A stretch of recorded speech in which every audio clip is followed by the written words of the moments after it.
Buenos días, hermanos. Feliz sábado. Bienvenidos a este culto que vamos a realizar hoy. Vamos a empezar, como siempre, con una oración. Padre nuestro, que estás en los cielos, Señor, te damos las gracias, como siempre, por todo lo que haces por nosotros. Te damos las gracias por cuidar de tu pueblo, por guiarnos en el camino, por poder presentar estos temas que son referentes a tu palabra y que tienen que servir para construirnos, para que podamos incorporarlos a nuestras vidas, podamos dar fe de nuestras creencias al mundo que tanto las necesita. Te pido, por favor, Señor, que tu Espíritu Santo esté conmigo para que pueda hablar correctamente, para que pueda expresar los términos correctamente y pueda entenderse por todos. Padre, te pedimos también perdón por nuestros pecados, que en el nombre de Jesús te lo pedimos todo. Amén.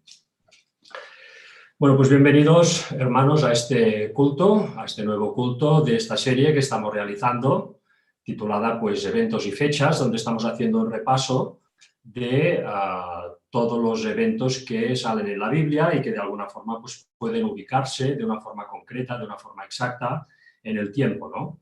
Esto es necesario porque sabemos que tantas veces hay que dar razón de ello a gente que pone en duda la historia bíblica y lo que se cuenta en ella. Por tanto, nuestra misión, nuestro cometido en esta serie de cultos es pues, ir ubicando todas estas fechas siempre que sea posible hacerlo, ¿no? Y también, a partir de aquí, poder relacionar el resto de eventos pivotando pues, en estas fechas que sí se especifican claramente en la Biblia. Estos cultos empezamos pues, en el culto que fue de la creación al diluvio, luego estuvimos viendo del diluvio a Abraham, vimos también de Abraham a Ismael en el último culto que hicimos y hoy vamos a ver pues, de Ismael a Isaac, vamos a analizar este periodo, vamos a ir pues, avanzando en todas las cosas que se cuentan que acontecieron en esos años y ubicándolo cada cosa en su sitio, ¿no? Hasta el momento hemos podido hacer este esquema, hemos podido ir haciendo este esquema. Esto evidentemente no es necesario sabérselo de memoria, es simplemente una guía que nos puede ser útil a la hora pues, de ubicarnos al leer la Biblia y al leer los relatos que se cuentan, al poder ubicarlos en el sitio correcto, ¿no? Muchas veces de forma exacta, cuando es posible, y otras veces relacionando un hecho con otro para poder ubicarnos más o menos cuando pudo acontecer cada cosa, ¿no? Nosotros nos quedamos en el culto anterior, por tanto, en esta última fecha que vemos aquí, la que va de 1910 a 1909 a.C., cuando nació Ismael, cuando Abraham tenía 86 años, por tanto, hacía 11 años que había entrado en Canaán. Vimos en el culto anterior, concretamente, en cultos anteriores, pues estos periodos que van desde la entrada de Abraham a Canaán, con todas pues, las peripecias que tuvo que pasar, hasta que, juntándose con Agar, pues concebió a Ismael, ¿no? Y en este punto pues nos quedamos y será en el punto donde hoy reiniciaremos el relato y nos iremos hasta el nacimiento de Isaac. Como hemos dicho, en este momento Abraham tenía 86 años y tuvo pues, a este hijo, desobedeciendo a Dios, poco después de haber hecho pacto con Dios, lo desobedeció y se buscó la solución por su cuenta y se juntó, digamos, aceptando la proposición de Sara, se juntó con la esclava Agar y tuvieron a este hijo Ismael. 2 años después del nacimiento de Ismael, nos encontramos con otro evento que podemos ubicar en este cuadro cronológico, que es la muerte de Arfaxad. Nos dice Génesis 11, del 12 al 13, Arfaxad vivió 35 años y engendró a Sala, y vivió Arfaxad, después que engendró a Sala, 403 años y engendró hijos e hijas. Si nosotros ponemos en orden, como haremos después, pues toda la cronología de cuando nació Arfaxad, que esto se cuenta perfectamente en la Biblia, podremos saber que murió cuando Abraham tenía 88 años y cuando Ismael tenía 2. Arfaxad, ya hemos visto y todos sabemos que era un antecesor directo de Abraham. Vemos aquí en Primera de Crónicas 1, 24-27, toda su genealogía, digamos, ¿no? Vemos cómo era hijo de Sem, ¿no? Nos dice Sem, Arfaxad, Sela, Eber, Peleg, Reu, Serug, Nacor, Taré y Abraham, el cual es Abraham. Aquí vemos como Arfaxad, por tanto, era un antecesor directo de Abraham. En los días de Abraham, cuando Abraham tiene 88 años y muere Arfaxad, muere en algún sitio de la media luna fértil, de toda esta zona, donde habitó disperso el pueblo de Dios, después de que fuera expulsado, como ya vimos en temas anteriores, de esa gran Armenia, de esa zona del Ararat, donde estuvieron durante bastantes años permaneciendo ahí, pues ellos no secundaron la rebelión en su momento en la Torre de Babel. Vemos cómo Arfaxad fue una de estas tribus y concretamente el personaje, el patriarca Arfaxad, pues fue expulsado de ahí por unas gentes que se llamaban hurritas. Esto lo estuvimos viendo, lo vemos aquí arriba en azul.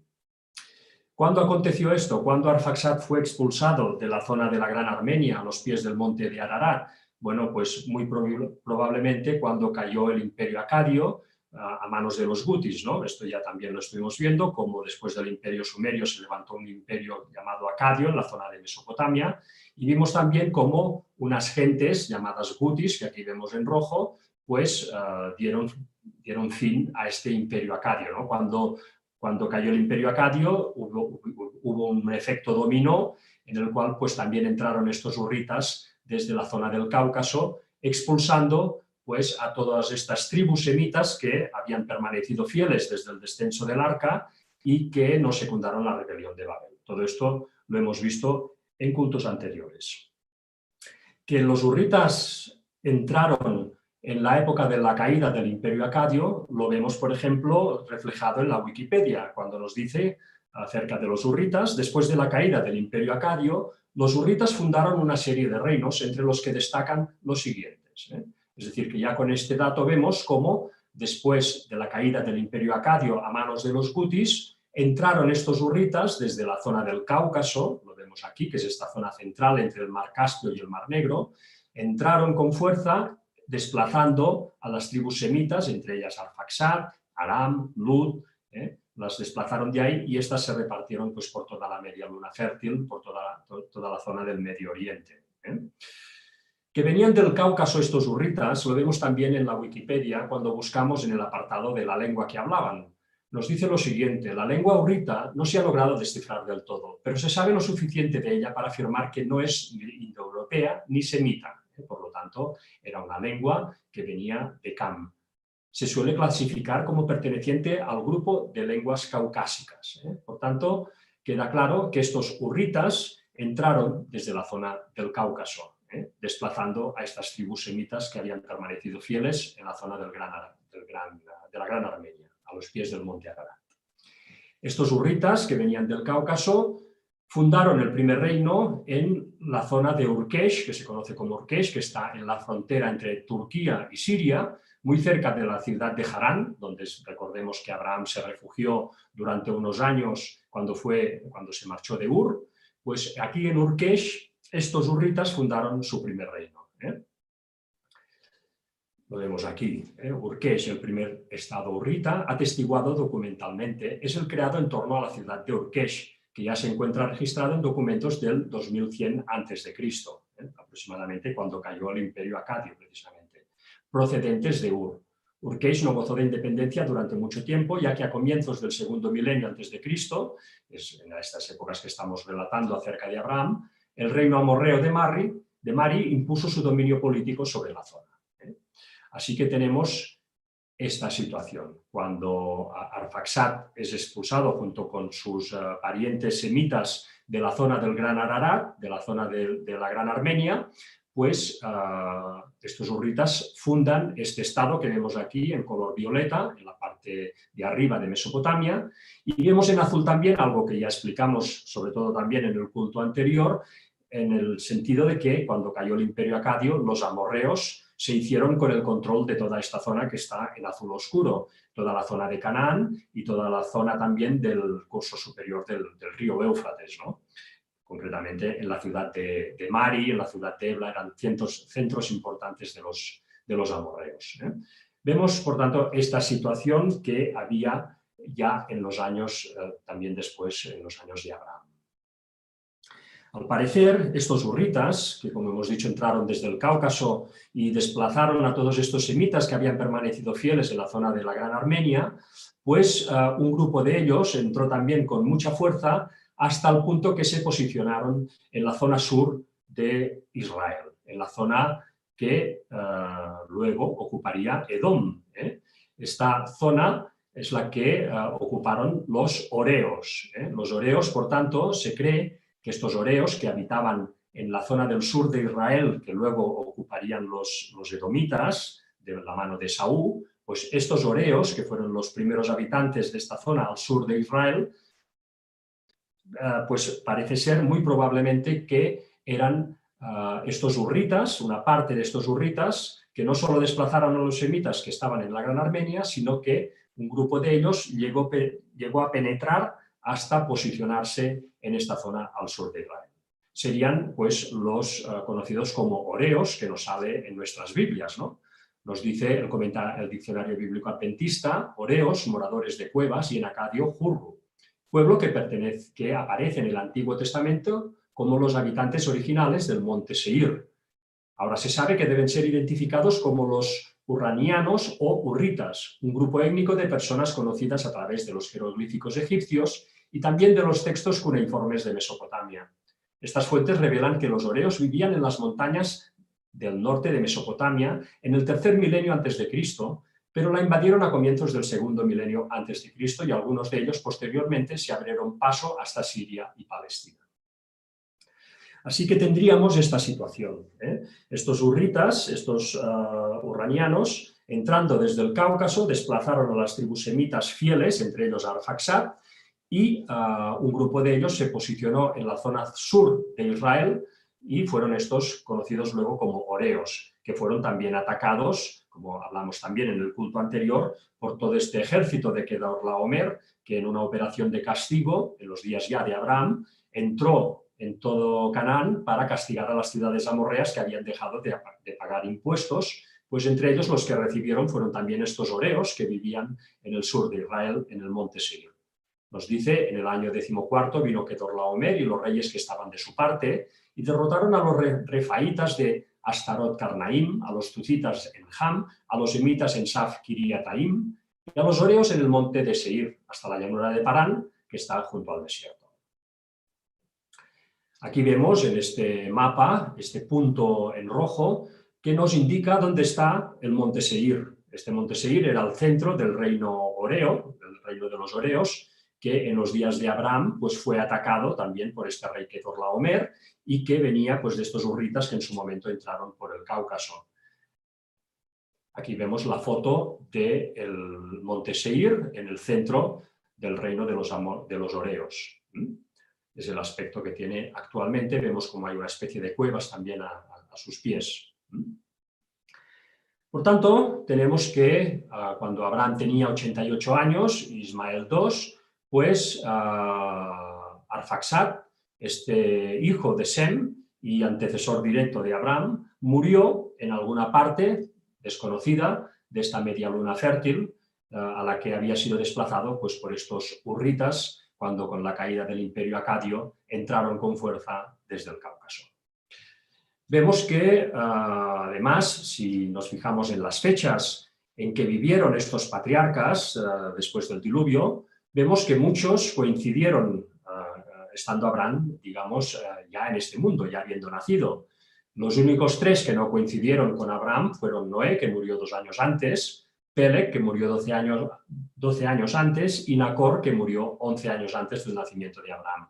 Los otros, los demás patriarcas, estos descendientes de Sem, todos coincidieron más o menos tiempo con Abraham, con lo cual ya entendemos que Abraham, aparte de recibir lógicamente enseñanza de su padre Taré, también probablemente tuvo la influencia directa de todas estas gentes que, habiendo bebido de Sem y de, por tanto, el mundo antediluviano, supieron transmitir con toda fidelidad pues, todas estas enseñanzas de cuál era el plan de salvación y cuál era el Dios del Creador, digamos, el que nos ha creado a todos y al que debemos adorar. Así que, dicho todo esto, pues incorporamos este dato de la muerte de Arfaxad en el cuadro pues, que estamos haciendo poco a poco, a modo de consulta. Aquí queda. Arfaxad muere con 438 años, en el año 1908-1907 a.C. Una vez ha nacido Ismael con la esclava Agar, Dios aparentemente deja de comunicarse con Abraham. Abraham ha incumplido el pacto y se produce lo que parece un silencio de unos 13 años hasta que Dios no vuelve a comunicarse directamente con Abraham, ¿no? Y lo hace para, viendo pues, que seguramente Abraham estaba arrepentido y estaba progresando correctamente, pues quiere reeditar el pacto que ya había hecho con él 13 años antes, justo antes del nacimiento de Ismael. Entonces esto lo vemos en Génesis 17, 1-4, cuando nos dice lo siguiente: era Abraham de edad de 99 años, cuando le apareció Jehová y le dijo: yo soy el Dios Todopoderoso, anda delante de mí y sé perfecto, y pondré mi pacto entre mí y ti y te multiplicaré en gran manera. Entonces Abraham se postró sobre su rostro y Dios habló con él diciendo: he aquí mi pacto es contigo y serás padre de muchedumbre de gentes. Vemos cómo Dios no abandona a Abraham, ni mucho menos, y quiere pues recuperar ese pacto del cual se había apartado voluntariamente Abraham al buscarse la solución por su cuenta y juntarse con la esclava Agar. Así que Abraham tiene 99 años y Dios pues le propone restablecer el pacto, ¿no? Pero lo hace añadiendo un elemento que 13 años antes no estaba, que es el tema de la circuncisión. Nos dice en Génesis 17:10: este es mi pacto que guardaréis entre mí, vosotros y tu descendencia después de ti. Será circuncidado todo varón de entre vosotros. Vemos cómo Dios quiso añadir a ese pacto que ya había hecho con Abraham este nuevo elemento a modo de señal física que al verla el portador de la persona que tenía esa señal física en su propio cuerpo de la circuncisión, recordar de una forma muy literal y evidente que había un pacto en marcha, ¿no? Por esto, pues a partir de ese momento, todos los miembros del pueblo de Israel que nacían, a los 8 días se les practicaba la circuncisión, con el objetivo de que este pueblo duro de cerviz llegara un momento que, viendo esa marca, llegara a interiorizarla de tal forma llegara a interiorizar que había hecho un pacto con Dios, que ese pacto ya no fuera solo una marca física, sino que fuera el propio corazón de la persona el que quedara circuncidado, el que quedara marcado por ese pacto hecho con Dios, ¿no? Nos dice Deuteronomio 10:16: circuncidad pues el prepucio de vuestro corazón y no endurezcáis más vuestra cerviz. Lógicamente son lecciones también para nosotros. Somos un pueblo, siempre lo hemos sido, un pueblo duro de cerviz y que debe ser despertado, que debe ser siempre puesto en máxima consonancia con Dios. Nosotros tenemos que estar siempre plenamente conscientes de este pacto y no olvidarlo nunca, ¿no? Debemos de tener el corazón circuncidado. Añadimos, por tanto, este nuevo dato también en el cuadro y ponemos pues aquí, cuando Abraham tiene 99 años, Dios renueva el pacto con él, dándole pues la circuncisión. Al cabo de unas semanas de haberse circuncidado Abraham, junto con todos los miembros varones del pueblo que lo acompaña, pues recibe la visita de tres seres celestiales. Concretamente uno es Jehová mismo, el Hijo de Dios en persona, y los otros dos son dos ángeles que le acompañan. Abraham junto con Sara los atienden en el campamento, les sirven comida, les agasajan, como se hacía pues, en esa época entre las gentes de esas tierras, ¿no? ¿Esto cuándo acontece? Bueno, esto era verano, nos lo dice Ellen White en Patriarcas y Profetas, en la página 133, un caluroso mediodía estival. El patriarca estaba sentado a la puerta de su tienda y mientras contemplaba el tranquilo panorama, vio a lo lejos a 3 viajeros que se aproximaban. Nos dice Génesis 18:1-2, después le apareció Jehová en el encinar de Mamre, estando él sentado a la puerta de su tienda en el calor del día, es decir, al mediodía un mediodía de verano, ¿no? Y alzó sus ojos y miró, y aquí 3 varones que estaban junto a él, y cuando los vio salió corriendo de la puerta de su tienda a recibirlos, y se postró en tierra. Así que vemos cómo en verano del año pues 1896, Abraham recibe la visita de estos 3 seres celestiales en su campamento en Mamre, en Hebrón. Y lo hacen, se presentan ante Abraham pues, para anunciarle que al cabo de muy poco Sara pues concebirá y tendrá al hijo que se había prometido de hacía tanto tiempo, al hijo de la promesa, a Isaac. Nos dice Génesis 18:10, entonces dijo, de cierto volveré a ti, y según el tiempo de la vida, he aquí que Sara, tu mujer, tendrá un hijo. Y Sara escuchaba a la puerta de la tienda que estaba detrás de él. Cuando Abraham, por tanto, tiene 99 años y Sara tiene 89, pues reciben este anuncio directamente de Dios Hijo, que se presenta en el campamento, dando gran bendición a Abraham y a su mujer y anunciándoles pues, que tendrán esa descendencia prometida, será una realidad dentro de muy pronto, ¿no? Dentro de muy poco. Sara lo recibe con un poco de, vamos a decir, incredulidad momentánea, pero enseguida acepta y se da cuenta de que realmente esto ya ahora sí va en serio, ¿no? Anotamos, por tanto, este dato, una vez más, en el cuadro. En verano de 1896, Jehová y 2 ángeles comunican que Sara tendrá un hijo muy pronto. Nos dice Génesis 18, 20, 21. Entonces Jehová le dijo, por cuanto el clamor contra Sodoma y Gomorra se aumenta más y más, y el pecado de ellos se ha agravado en extremo, descenderé ahora y veré si han consumado su obra según el clamor que ha venido hasta mí, y si no, lo sabré. Sabemos que juntamente con esta visita para hacer este anuncio de que el pueblo de Dios finalmente tendría continuidad con este hijo Isaac, que se le daría a la pareja de Abraham y de Sara, pues juntamente con esta misión, ellos venían también con la idea, estos 2 ángeles, de comprobar que las ciudades de Sodoma y Gomorra y las ciudades de la llanura se habían llegado hasta su colmo de maldad. Entonces era una misión que debían realizar, pues si esto era así, estas ciudades deberían ser inmediatamente pues, destruidas, ¿no? Estas ciudades amorreas. Es curioso darnos cuenta cómo justo cuando se anuncia pues, el nacimiento de Isaac dentro de muy poco y por tanto se pone sobre la mesa ya de una forma definitiva el cumplimiento de esta promesa, que se va a levantar pues, una persona, Isaac, que a partir de ahí pues, va a haber toda una simiente del pueblo de Dios. Es por tanto curioso ver cómo es en ese momento cuando Dios quiere dejar muy claro 2 mensajes a la humanidad. El primero es que quien no quiera añadirse a este pacto que se da con toda en fin, generosidad y con toda misericordia se da a la humanidad, quien no quiera entrar en este pacto será destruido con fuego y azufre. También se da, bueno, esto se cumplirá evidentemente en tabernáculos del 2031, cuando la humanidad pues sea destruida en un primer momento y finalmente en el 3031 ya definitivamente destruidos pues, los impíos con fuego y azufre también.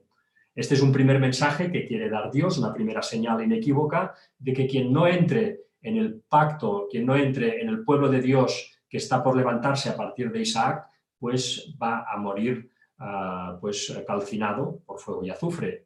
Pero a la vez también nos da otro mensaje y se lo da al pueblo de Dios, ¿no? En esos momentos en que tenía que ser levantado Isaac, y es que nos habla acerca de la misión que nosotros debemos realizar. Nosotros debemos interceder por todas las personas que todavía, desconociendo el plan de salvación o habiéndolo aceptado a medias, todavía no han llegado a su colmo de rebelión, por tanto todavía tienen la oportunidad de que intercedamos por ellos, ¿no? Nos dice Génesis 18, 23, 26, y se acercó a Abraham y dijo, ¿destruirás también al justo con el impío? Quizá haya 50 justos dentro de la ciudad. ¿Destruirás también y no perdonarás al lugar por amor a los 50 justos que están dentro de él?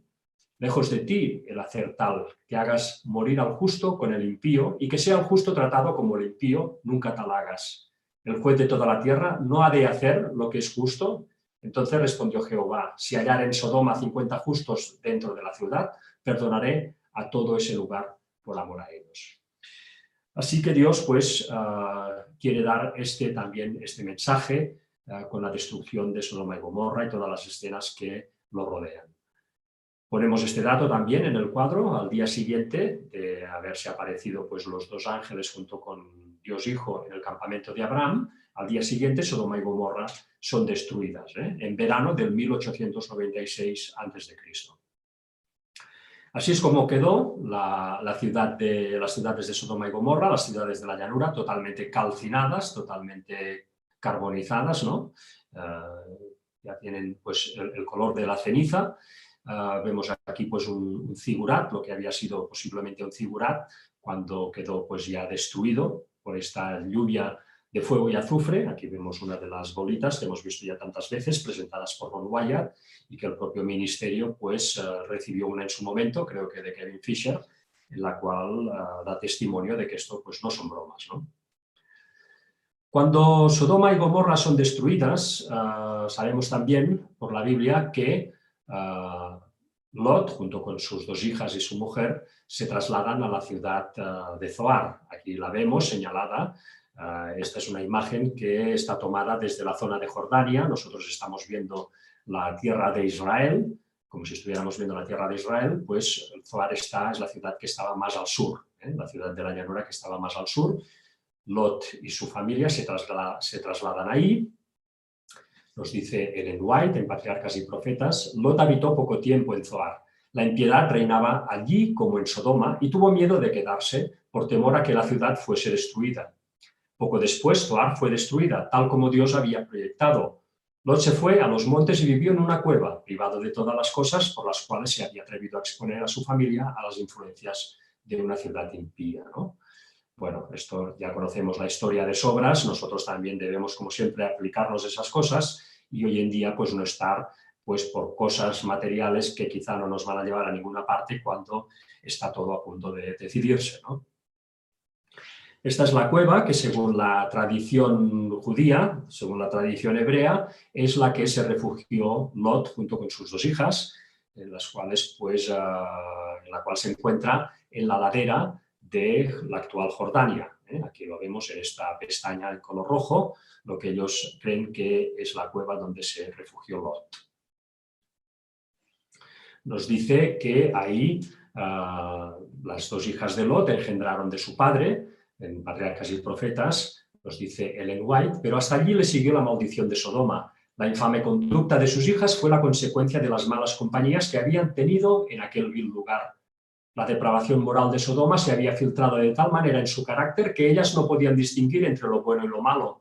Los únicos descendientes de Lot, los moabitas y los amonitas, fueron tribus rebeldes, viles e idólatras, rebeldes contra Dios y acérrimos enemigos de su pueblo. Así que cuando Lot, junto con sus 2 hijas, huye de Zoar y después a una cueva con sus 2 hijas, allí estas 2 hijas conciben de su padre. Esto aconteció pues entre el año 1896 y el año 1895 a.C.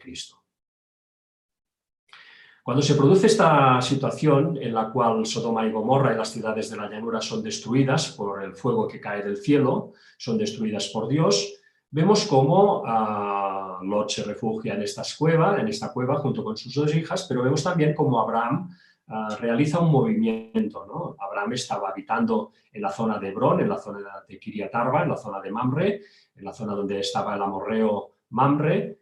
Allí habitaba Abraham con todo su campamento. Vemos como cuando Dios destruye Sodoma y Gomorra, Abraham parte de allí con todo el campamento y se trasladan primero entre Cades y Shur y luego en Gerar.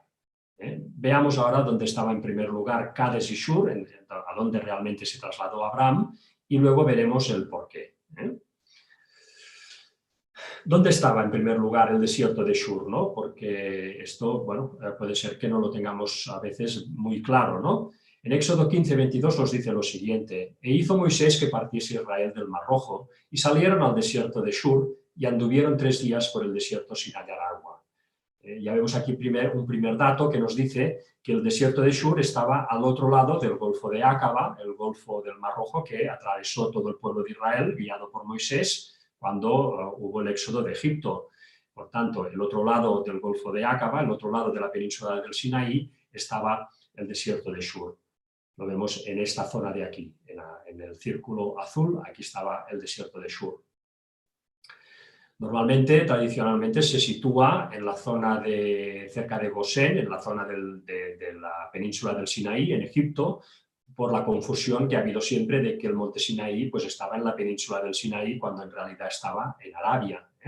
El desierto de Shur, por tanto, no está donde nos dicen tradicionalmente, sino que está en la zona de Arabia. Ya tenemos, por tanto, un primer dato. Vamos a ver ahora dónde estaba Cades, ¿no? Cades era, en realidad, Cades Barnea. Esta localidad era una especie de oasis que sale mucho en la Biblia. En Números 20, 14, 17 nos da una primera pista de dónde se encontraba, ¿no? Nos dice que estaba en la zona sur de Edom, de lo que luego sería Edom, ¿eh?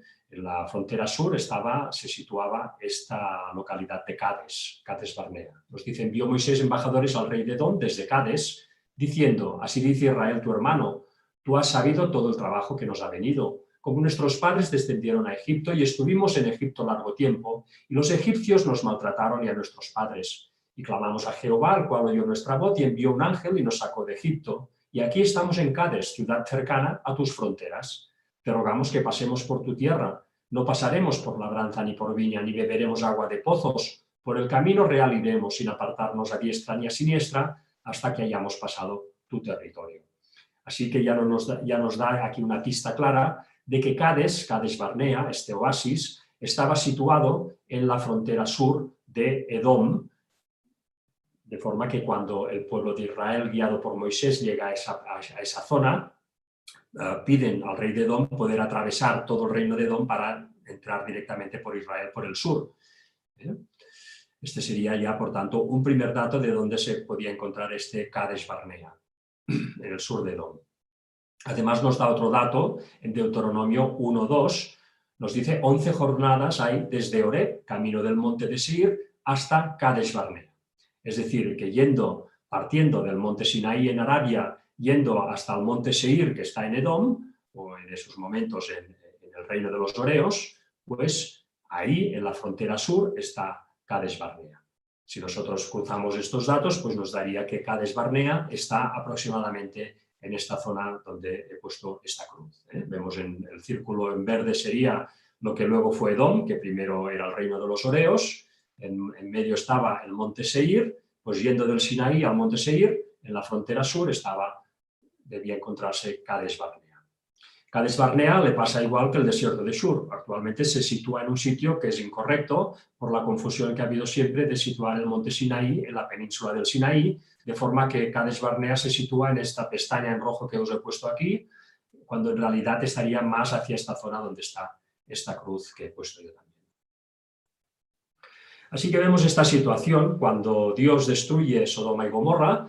Abraham, que habitaba en esos momentos en el encinar de Mamre, en Kiriat Arba, en Hebrón, se pone en marcha huyendo de algo, ¿no? Porque realmente baja muy al sur, se va entre Cades Barnea y Shur. Ahí se va durante unos días como huyendo de algo. ¿De quién huye? Bueno, según el comentario bíblico adventista, y en realidad tiene toda la lógica del mundo,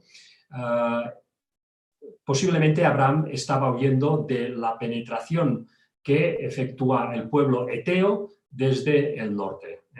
Recordemos quiénes eran los eteos. Recordemos que los eteos eran una tribu, lo estuvimos viendo el culto pasado, que era una tribu cananea que en un momento determinado, probablemente con la caída del Imperio Acadio, se había situado en la zona de Turquía. Y que cuando, en los días de Abraham, el rey Kedorlaomer de Elam ataca junto con su aliado Larsa todas las ciudades amorreas de Canaán, estos eteos que están viviendo en Turquía se acompañan a estos reyes en el ataque para poder arrebatar la preeminencia amorrea de Canaán de una forma ya definitiva, ¿no? Estos eteos aprovechan la coyuntura pues, para hacerse con el control de Canaán. ¿Qué sucede? Que estos eteos son derrotados por Abraham, que yendo en persecución de ellos para rescatar a Lot, pues los derrota, ¿no? Entonces estos eteos quedan como, en su intento queda como frustrado, ¿no? Pero cuando acontece pues, las escenas de la destrucción de Sodoma y Gomorra, unos 13 años después, pues bueno, ¿qué acontece? Pongámonos en la piel de los eteos, ¿no? ¿Ellos qué ven? Bueno, ven que un Dios poderoso ha empezado a destruir pues, estas ciudades amorreas, ¿no? Ha empezado a destruir Sodoma, ha empezado a destruir Gomorra y las ciudades de la llanura, con lo cual, espoleados pues, por estas escenas impresionantes, pues deciden entrar otra vez a intentar pues, arrebatar grandes zonas de Canaán a los amorreos. Y realmente pues lo consiguen esta vez, ¿no? Lo consiguen porque vemos cómo al cabo de años, cuando Sara finalmente muere, vemos cómo Abraham tiene que negociar el comprar la tumba en Macpela, en la zona de Hebrón, en la zona de donde antes estaba dominada por estos amorreos de Mamre. Vemos cómo en esos momentos ya están dominando los eteos, con lo cual vemos cómo cuando hubo la destrucción de Sodoma y Gomorra, estos eteos entraron con gran fuerza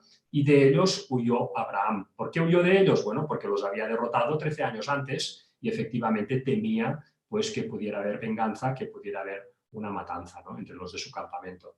Nos dice Génesis 23, 2-4, y murió Sara en Kiriat Arba, que es Hebrón, en la tierra de Canaán, y vino Abraham a hacer duelo por Sara y a llorarla.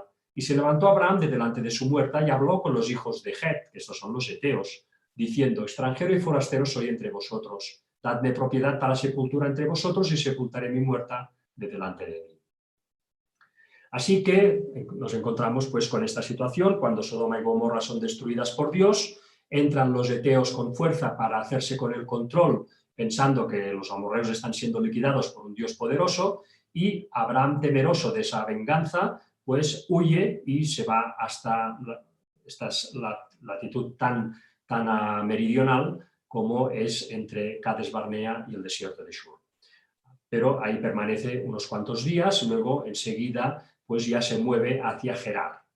Gerar era una ciudad que estaba en la parte, digamos, por abajo de Gaza, de la actual Gaza, en la zona del Negev. Allí había un rey cananeo poderoso, capaz de resistir pues, este avance eteo, ¿no? Entonces, posiblemente Abraham, junto con toda su familia, busque refugio entre este rey Abimelech, el rey de Gerar, este rey cananeo que habitaba en esta zona que vemos, en esta circunferencia en azul claro. Este rey, Abimelech, que habitaba en Gerar, no era filisteo. Sabemos que los filisteos se establecieron posteriormente, en siglos posteriores, esto ya lo veremos, viniendo, eran gentes que no eran cananeas, eran gentes que muy posiblemente venían de la zona de Creta, de la zona de Grecia, incluso se habla que venían también de la península ibérica. Estos filisteos, al cabo de unos siglos, se establecieron, fueron los famosos pueblos del mar relatados por los mismos egipcios, invadieron amplias zonas del Mediterráneo. Entre ellas se estableció un grupo en lo que luego se conoció como los filisteos, ¿no? Pero en los días de este rey Abimelech en Gerar no estaban todavía los filisteos. Este rey Abimelech debía ser un rey cananeo, no se nos dice de qué tribu, pero era un rey cananeo que habitaba y que reinaba con fuerza y poder en esta zona, hasta el punto que pudo pues, plantar cara a estos eteos que venían del norte para conquistar territorio, ¿no? Abraham se refugia entre sus filas, ¿no? Además, este Abimelech, estos que vivían en esta ciudad de Gerar, pues hablaban en lengua semita, como todo Canaán. Recordemos también lo que hemos presentado en cultos anteriores, como en su momento, cuando Nimrod conquista a la tribu de Asur, que estaba pues, en la zona de la Gran Armenia, esta tribu de Asur bajó hacia Sumeria, pero también en Canaán, al punto que la lengua semita, que hablaba la tribu de Asur, fue adoptada como lengua franca en toda la franja de Canaán hasta Egipto, con lo cual este rey también, Abimelech, también hablaba una lengua semita, con lo cual Abraham una vez más pudo entenderse perfectamente con él. Ahí se reprodujo la situación que ya tuvo que vivir Abraham, Sara y todo su séquito cuando años atrás habían entrado en Egipto buscando refugio cuando hubo una gran hambre en el Negev. Aquí vemos también cómo Abraham pues, miente a medias para protegerse ante el temor de que la belleza de su esposa pues, le pueda traer problemas, ¿no? Nos dice Génesis 22:4, y dijo Abraham de Sara su mujer, es mi hermana, y Abimelech, rey de Gerar, envió y tomó a Sara. Pero Dios vino a Abimelech en sueños de noche y le dijo, he aquí muerto eres a causa de la mujer que has tomado, la cual es casada con marido. Mas Abimelech no se había llegado a ella y dijo, Señor, ¿matarás también al inocente? Vemos cómo se efectivamente reproduce pues, la misma situación. Igualmente, como sucedió pues, en Egipto, aquí el rey Abimelech devuelve, al darse cuenta que Sara es la mujer de un profeta y por lo tanto siente temor. Además, pues Dios ha cerrado la matriz de todas las mujeres de su reino ante esta situación, y también en sueños pues Dios le advierte de la situación. Pues Abimelech devuelve a Sara a Abraham, y además la devuelve junto con toda la dote con regalos pues, que quiere darle y mantener a la pareja, ¿no? Nos dice entonces Abimelech tomó ovejas y vacas y siervos y siervas y se los dio a Abraham y le devolvió a Sara su mujer. Vemos cómo Abimelech pues, hace esa devolución sin haber tocado a Sara. Además, invita pues, a la pareja, junto con todo su séquito, a que habiten en toda la zona de Gerar, en toda la zona que al parecer era muy rica, cuando siglos después, en nuestros días, el famoso investigador, el famoso arqueólogo Petri, estuvo excavando en esa zona de Israel, encontró ahí pues, muchos de lo que habían sido ruinas, lo que habían sido graneros, con lo cual ya nos damos cuenta que era una zona rica en grano, era una zona pues, donde se podía subsistir con cierta facilidad, ¿no? Abimelech invita a la pareja a que pues, habiten entre ellos en esa zona, ¿no? Además, cuando Abimelech devuelve a Sara a su esposo, lo hace acompañando esa devolución de 1000 monedas de plata, nos dice la palabra de Dios. En Génesis 20:16 podemos leer: y a Sara dijo, he aquí he dado 1000 monedas de plata a tu hermano, mira que él te es como un velo para los ojos de todos los que están contigo, y para con todos así fue vindicada. ¿Por qué Abimelech acompaña la devolución de Sara con estas 1000 monedas, ¿no? Bueno, en primer lugar, estas monedas no eran monedas, porque las monedas, según nos dice el comentario bíblico adventista, no aparecieron hasta el imperio persa muchos años después, muchos siglos después. Nos dice lo siguiente: aunque el texto hebreo no figura la palabra monedas ni la palabra siclo, evidentemente esta última es el complemento correcto del vocablo 1000.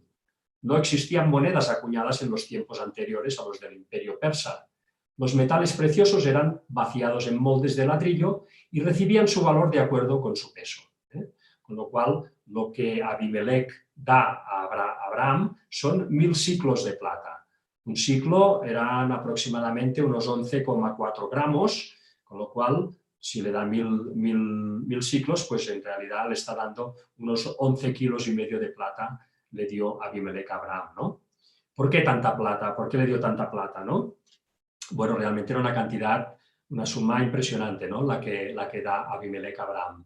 En primer lugar, la plata, si nosotros buscamos el simbolismo de lo que es la plata, uno de sus significados, uno de sus simbolismos en la Biblia se refiere a palabras puras, ¿no? Es decir, a la verdad pura, ¿no? Cuando nosotros leemos, por ejemplo, Salmos 12:6, las palabras de Jehová son palabras limpias como plata refinada en horno de tierra, purificada 7 veces. Aquí relaciona la palabra de Dios, que es pura, es verdadera al 100%, con la plata. Y también en Proverbios 10:20 nos dice: plata escogida es la lengua del justo, mas el corazón de los impíos es como nada. Es decir, que la lengua del justo, la lengua del que está siguiendo las cosas de Dios y que habla verdad, se la compara con su palabra, con plata escogida, ¿no? Aquí vemos, por tanto, este simbolismo que Dios seguro quiso también transmitir en este pago al que mueve Abimelech, para que la pureza de Sara quede vindicada ante no solo su pueblo, sino ante el mundo entero. Pensemos que en ese momento, al cabo de pocos días de estas escenas, Sara finalmente queda embarazada de Isaac, de Abraham, y de él pues tendrá a Isaac, con lo cual no debía quedar ninguna duda de que Sara no había sido tocada por Abimelech y que de Sara nació Isaac, de su padre Abraham. Para darnos también un poco una idea de qué significaban en esos momentos 1000 siclos de plata, pues vamos a hacer también una pequeña comparativa rápidamente de otros sitios en la Biblia donde se hacen pagos con plata, ¿no? Por ejemplo, en Génesis 23:15 vemos cómo cuando Abraham compra esa tumba de Macpela para enterrar a Sara, cuando la compra años después, paga por esa tumba, por esa tierra, 400 siclos de plata a los heteos. Nos dice, Señor mío, escúchame, la tierra vale 400 siclos de plata. ¿Qué es eso entre tú y yo? Entierra pues tu muerta. Vemos cómo en esos días una tierra en esa zona valía 400 siclos de plata. En Génesis 27, 37, 28 vemos también cómo los hermanos de José lo vendieron por, ¿cuántas dice? Por 20 piezas de plata. Cuando pasaban los madianitas mercaderes, sacaron ellos a José de la cisterna y le trajeron arriba y le vendieron a los ismaelitas por 20 piezas de plata. Y llevaron a José a Egipto. Vemos pues lo que era el valor de un esclavo en esos días, ¿no? También en Génesis 45, 22, a cada uno de todos ellos dio mudas de vestidos y a Benjamín dio 300 piezas de plata y 5 mudas de vestidos. Estas piezas de plata eran siclos, O sea que cuando José se reencuentra con su hermano Benjamín, le regala 300 siclos de plata. Vemos también en Levítico 27, del 1 al 8, cuando, por ejemplo, un miembro del pueblo de Israel hacía un voto, una promesa a Dios, si en un momento determinado no podía cumplir esa promesa, Dios, en su misericordia, había previsto de que a cambio de pagar una cantidad determinada de plata, esa persona quedaba libre de su voto, ¿no? Lo vemos aquí en Levítico 27, del 1 al 8. Nos dice habló Jehová a Moisés diciendo, habla a los hijos de Israel y diles, cuando alguno hiciere especial voto a Jehová, según la estimación de las personas que se hayan de redimir, lo estimarás así. En cuanto al varón de 20 años hasta 60, lo estimarás en 50 siclos de plata, según el siclo del santuario. Y si fuere mujer, la estimarás en 30 siclos. Y si fuere de 5 años hasta 20, el varón lo estimarás en 20 siclos y la mujer en 10 siclos. Y si fuere de un mes hasta 5 años, entonces estimarás al varón en 5 siclos de plata y a la mujer en 3 siclos de plata. Mas si fuera de 60 años o más, al varón lo estimarás en 15 siclos y a la mujer en 10 siclos. Pero si fuere muy pobre para pagar tu estimación, entonces será llevado ante el sacerdote, quien fijará el precio conforme a la posibilidad del que hizo el voto, le fijará precio el sacerdote. Vemos aquí otro ejemplo pues, de pagos hechos con siclos de plata. Y finalmente he puesto también este ejemplo en Mateo 26:15, cuando el Sanedrín paga 30 piezas de plata, 30 siclos de plata a Judas para que delate a su maestro. Nos dice, y les dijo, ¿qué me queréis dar? Y os lo entregaré. Y ellos le asignaron 30 piezas de plata. Vemos, por tanto, que en la antigüedad los pagos se realizaban pues, con monedas de plata o de oro. Antes de las monedas, antes del Imperio Persa, esta plata y este oro se pagaba pues, a peso, ¿no? En este caso, pues, a base de siclos, ¿no? Esto daba, lógicamente, era un sistema que pues, Dios quiso que fuera así, después del diluvio, y que daba una estabilidad muy grande a lo que eran las finanzas y a lo que eran pues, el orden de las cosas entre todos esos pueblos, ¿no? La plata y el oro eran metales preciosos que nunca se devaluaban, siempre tenían pues, el mismo valor. Lo vemos a lo largo de toda la Biblia, que siempre tienen el mismo valor. Sin embargo, ya posteriormente vemos cómo, ya en nuestros días no digamos, se ha impuesto entre nosotros lo que conocemos como inflación, ¿no? En donde pues, el precio de las cosas se hincha y se desboca hasta el punto que perdemos pues, todo lo que hayamos podido acumular y tengamos de riqueza acumulada, ¿no? ¿Cuándo aconteció esto por primera vez? Bueno, curiosamente, aconteció en el siglo XVI. Todos conocemos pues, la conquista de Colón, de lo que fue América, en el año 1492, y sabemos pues, que en el año 1517 hubo la Reforma Protestante.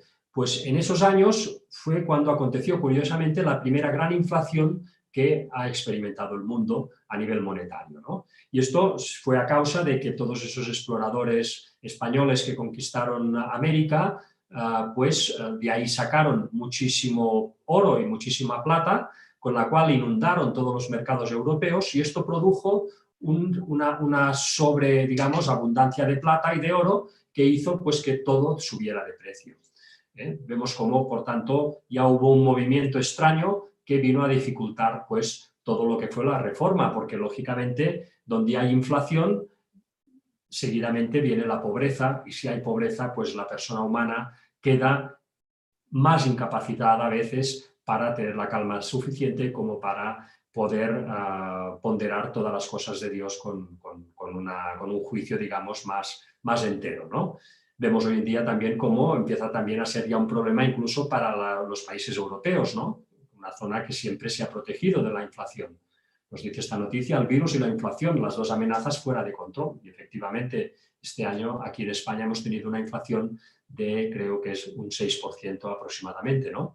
En Sudamérica, desgraciadamente, pues ya hay más experiencia en todos estos temas y poblaciones enteras han visto pues reducidas a cero sus ahorros, sus riquezas por culpa de esta inflación, ¿no? Vemos cómo, por tanto, el tema de la inflación será una herramienta que también Satanás está usando y usará más todavía para crear esta hambre, esta pobreza entre los pueblos del mundo. En Mateo 24:7 nos dice, porque se levantará nación contra nación y reino contra reino, y habrá pestes y hambres y terremotos en diferentes lugares. Estas hambres vendrán también provocadas por la pobreza que trae consigo la inflación. La cuestión, ya para ir terminando, es que en Génesis 21:1-2, tal como se nos dice aquí, pues al cabo de pocas semanas de haberse aclarado el tema con Abimelech y Sara haber vuelto con su marido, Sara concibe de Abraham. Nos dice, visitó Jehová a Sara, como había dicho, e hizo Jehová con Sara como había hablado, y Sara concibió.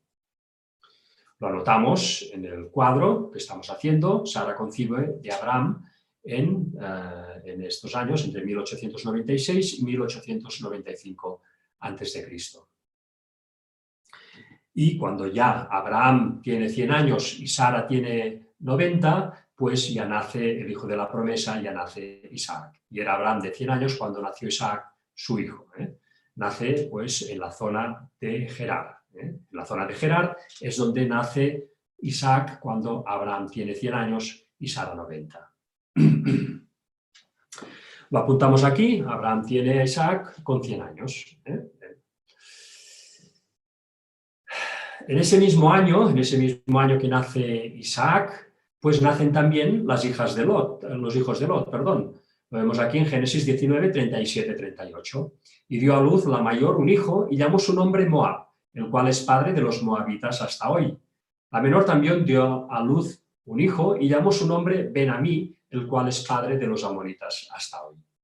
Aquí vemos esta situación muy similar, en la cual en los momentos que nace Isaac también nacen estos dos hijos de Lot que con el tiempo pues acabarían haciendo tanto la puñeta a lo que fue el pueblo de Israel, ¿no? Así que esto lo incorporamos también en el cuadro. Nacen Moab y Ben-Amí, de las hijas de Lot, en el mismo año que nació Isaac. Vemos aquí los reinos que acabarían formando estos dos hijos de Lot. Por la zona en color naranja vemos el reino de Amón y en color pues, violeta vemos el reino de Moab. Estos dos reinos serían fundados con el paso de los años por estos dos hijos que tuvo Lot con sus hijas. Nos dice Génesis 21:8, y creció el niño y fue destetado, e hizo Abraham gran banquete el día que fue destetado Isaac. Isaac, cuando tiene aproximadamente unos 2 o 3 años, no sabemos exactamente cuándo, pues fue destetado y hubo un gran banquete, como nos dice la palabra de Dios, en donde los orientales celebraban el paso prácticamente del niño ya a una nueva etapa en la cual ya se lo alimentaba con alimento sólido, ¿no? En esos momentos, al menos ya de forma exclusiva. En esos momentos es cuando Ismael pues, se da cuenta ya claramente de que cómo van a ir las cosas, se da cuenta de que Isaac va a ser el que va a heredar la primogenitura, va a ser el que va a heredar todos los honores de su padre, y ante esa situación, cuando Isaac tiene ya 5 años, pues Ismael, ya con 19, empieza pues, a perseguirlo, empieza a hacerle la vida imposible. Nos dice Génesis 21:9, y vio Sara que el hijo de Agar, la egipcia, el cual ésta le había dado a luz a Abraham, se burlaba de su hijo Isaac. Y nos dice en Gálatas 4, 29, 30, así que, hermanos, nosotros como Isaac somos hijos de la promesa. Pero como entonces el que había nacido según la carne perseguía al que había nacido según el espíritu, así también ahora. Es decir que Ismael, cuando Isaac tenía 5 años, empezó ya a perseguirlo. ¿Cómo sabemos que fue a los 5 años, cuando Isaac tenía 5 años? Bueno, pues lo sabemos, como ya hemos presentado, cruzando estos datos, ¿no? En primer lugar, nosotros vemos que Israel salió de Egipto al cabo de 430 años de haber entrado Abraham en la primavera en la tierra de Canaán. Nos dice Éxodo 12, 40-41, el tiempo que los hijos de Israel habitaron en Egipto fue 430 años, y pasados los 430 años, en el mismo día todas las huestes de Jehová salieron de la tierra de Egipto. Por tanto, nosotros, el pueblo de Dios, sale de Egipto 430 años después de entrar en Canaán, la primavera del año 1920 a.C.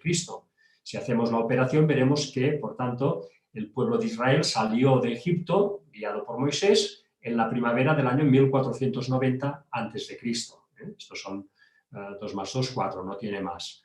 Si entonces a esta fecha del 1490 de la salida del pueblo de Israel de Egipto le restamos esos 400 años que en otro lado se nos indica que sería perseguido el pueblo de Israel, sabremos cuándo empezó a ser perseguido el pueblo de Israel, ¿no? En Génesis 15:13 nos dice, entonces Jehová dijo a Abraham, ten por cierto que tu descendencia morará en tierra ajena y será esclava allí y será oprimida 400 años. Con lo cual, hacemos una vez más una operación matemática, el pueblo de Dios será oprimido 400 años, empezando estos en el 1490, le restamos 400, pues nos vamos al 1890 a.C., cuando Isaac tiene 5 años, es cuando el pueblo de Israel empieza a ser perseguido, empieza a ser, digamos, se le empieza a hacer la vida imposible. Añadimos este dato también, Ismael empieza a oprimir a Isaac, empezando los 400 años de opresión a Israel.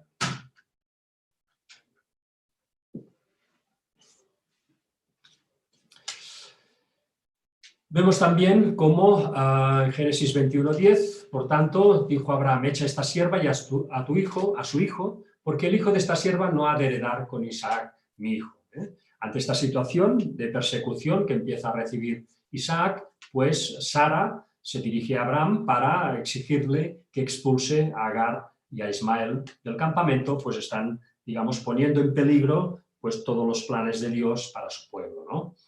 Entonces, pues Abraham, con gran pesar, decide pues dar voz, atender a la voz de Dios, que le indica también que atienda pues esa demanda de Sara, y tal como nos dice Génesis 21:14, tanto Agar como su hijo Ismael, cuando Ismael tiene unos 19 años, son expulsados del campamento.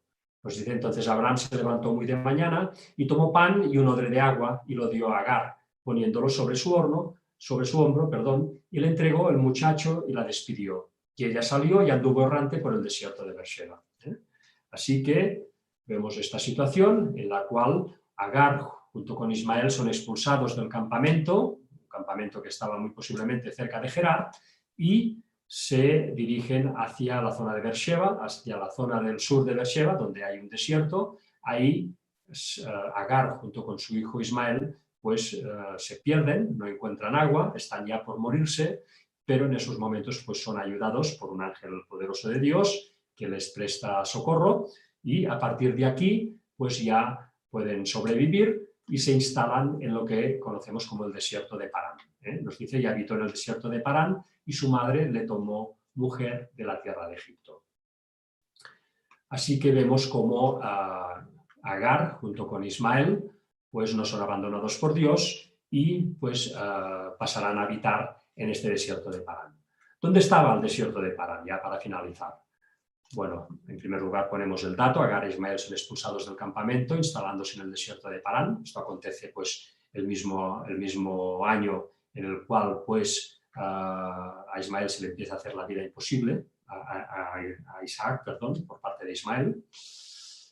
¿Dónde estaba este desierto de Parán, donde se instala Agar junto con Ismael? Bueno, aquí he puesto un poco, a modo de esquema, un poco todos los desiertos que salen en el Pentateuco y que a veces están tan mal ubicados por culpa de lo que ya hemos dicho, de que el monte Sinaí pues, se ha ubicado desde siempre en la península del Sinaí, cuando en realidad el monte Sinaí está en Arabia, en este cuadrito en rojo que hemos puesto aquí en el mapa, ¿no? Hemos puesto también en rojo Cades Barnea y un poco más arriba el monte Seir, que estaba en el centro de lo que era el reino Oreo, que luego sería el reino de Edom. pues bueno, aquí tenemos el desierto de Parán, estaba en esta zona que ponemos aquí en color rosa.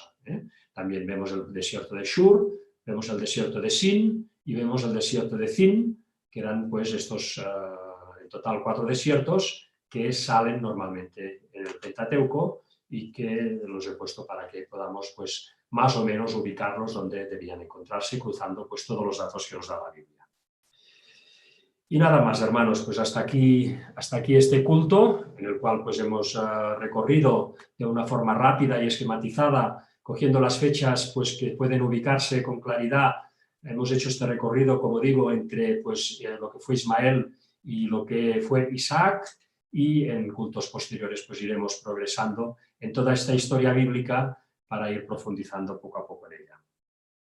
Antes de terminar, me gustaría también hacer un anuncio acerca de que esta tarde a las 4 va a haber un coloquio en el cual pues, se va a hablar de las noticias que se han presentado esta semana por nuestro hermano Víctor. Entre todos pues, vamos a comentarlas y vamos a aportar pues, cosas que puedan ser de beneficio para todos, para que podamos ir tomando conciencia de toda esta situación que nos viene encima y que muy pronto nos va a sacudir a todos, ¿no? Vamos, por tanto, a terminar con una oración y con esto pues daremos finalizado el culto. Padre nuestro, que estás en los cielos, Señor, te doy las gracias, como siempre te damos las gracias por cuidar de tu pueblo, por guiarnos a través de estos 6.000 años de historia en los cuales tú has ido moviendo las cosas para que todo se pueda ir cumpliendo. Vemos como maravillados, como tú has permitido que todo llegue a su punto culminante, que en breves años pues veremos acontecer, si estamos todavía en esta tierra, ante nuestros ojos, cómo todo llega a su conclusión. Señor, te pedimos por favor que nos ayudes, te lo pedimos de todo corazón, que nos ayudes a ser fieles hasta el final, que en ningún momento demos nuestro brazo a torcer, que siempre confiemos en ti y que nos apoyemos de ti, de tu Espíritu Santo y de la salvación que nos da tu Hijo, para que podamos llegar con éxito hasta el final. Lo único que deseamos es poder compartir la eternidad contigo, contemplándote y adorándote y sirviéndote. Padre, te damos las gracias por todo, te pedimos que nos sigas bendiciendo en este sábado y que nos ayudes en esta semana que viene. Y por favor, te lo pedimos todo por el perdón de nuestros pecados en el nombre de Jesús. Amén.